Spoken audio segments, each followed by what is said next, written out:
I'm Filreis. I'm Anna Safford. And this is ModPoMinute, actually 5 minutes. We're hoping to scratch the surface of a short poem that we like. So let's get started.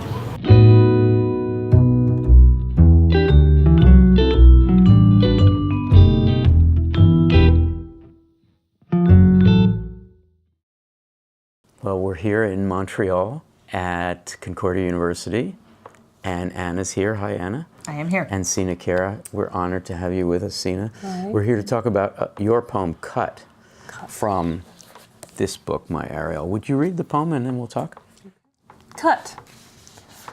But it wasn't the man that knocked me down with the thrill of a slice of my will. She was mannish, chilled, flung her will across mine, then laughed at my shock when she gripped my neck while lingering over a request for the evening meal. Later, I sliced a tomato close to my wrist. The door was open. She had warned me never to shut it against her. Otherwise, I was free to come and go. Maybe she was right. I was zero to the bone. Meanwhile, I left the hose in the pond.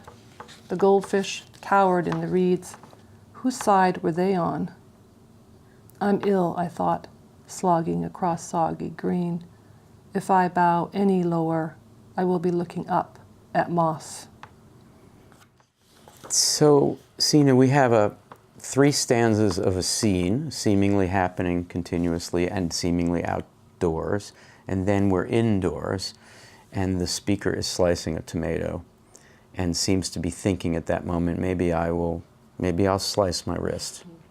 How do we connect the opening scene to that moment, or maybe we shouldn't?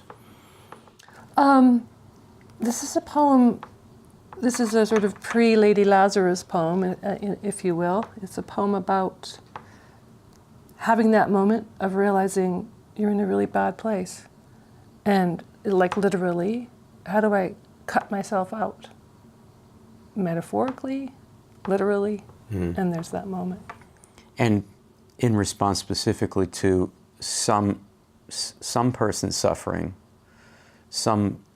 presumably a street person asking for a meal.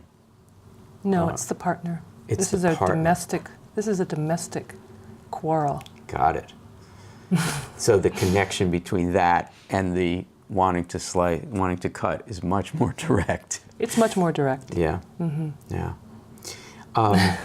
That you didn't get that means you've been lucky in your relationships. Yeah. Well, I have been. When she gripped my neck, okay, yeah. So zero to the bone is a Plathian phrase, right? Or it's very close. It's Dickinson. Dickinson, right. Yeah, it's Dickinson. And now it's being applied to cutting. Right. Which is scary. Well, she cuts her thumb, right? In Plath's version, she cuts her thumb. Right. So it's... Yeah, the way that works semantically, later I sliced a tomato close to my wrist. First, the time jump from the really scary moment of abuse. Right. The time jump to that, later I sliced a tomato close to my wrist. The reader's invited to think about that either as an intentional almost, or as a, whoa, that was a close call almost. And then what thought comes after that? Like, well, that would be a way out of this. Right. Yeah, it's a really chilling moment. The goldfish pond scene at the end is very Plathian, Lowellian, Robert Lowell-ish, particularly with fish. It's very powerful. Whose side were they on is taking sides in the dispute, Right. but also it's political. It's a famous political line of the communist period. Whose side are you on? You have to be on one side or another. And of course, asking goldfish to take a stand is, you got to be pretty desperate, I guess. Right. Right. If you're worried about the goldfish, maybe it's time to leave. Yeah, and you can. But it feels like a looking for signs too. The speaker's asking these questions, right? Maybe she was right. I was zero to the bone. Maybe she was right is a question. I was zero to the bone is more of a statement. Phrase is a question. So there's clearly there's a lot of sort of internal turmoil, and looking to goldfish for an answer, that's tough. Goldfish aren't going to give you anything. Yeah. Maybe one of the things that accounts for my naivete and happy reading, not happy reading, but different reading of the opening was the first couple of lines. It wasn't a man that knocked me down. Right, well, domestic strife is also a lesbian problem.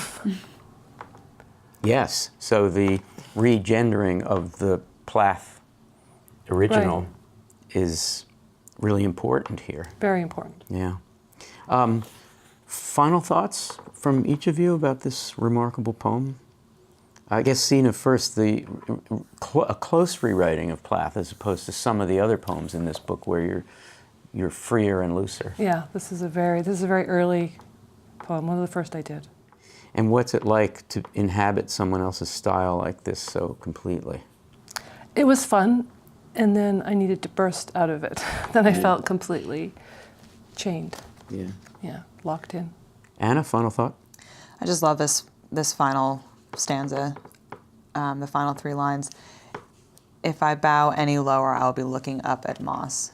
It's just a really powerful flipping of perspective and thinking of how low you can possibly go and how well you're willing to let yourself go. Yeah. It's really amazing and powerful. And there's a sort of image pun, too, on maybe I'll just go to the bottom of the pond. Maybe I'll just die down there. Right. And look up with the fish at... Well, there's a reason that those metaphors keep coming back to her, right? We are forgetting about power and how women embody the struggle against power every day in their body, right? It's powerful. Yeah, and that if you end up at the bottom, it's hard to imagine going lower than the surface of the earth, but you go down underneath with the fish, then it's not that the fish will intellectually take your side or in gender politics take your side, but you'll be swimming with the fishes, as it were, and they will have to take your side because you'll be one of them. You'll be one of them, yeah. Sina, thank you so much. Thank you. Anna, It was really thank nice. you. Thanks. If you liked this episode, watch another and subscribe. And join us for ModPo, a free and open course at modpo.org.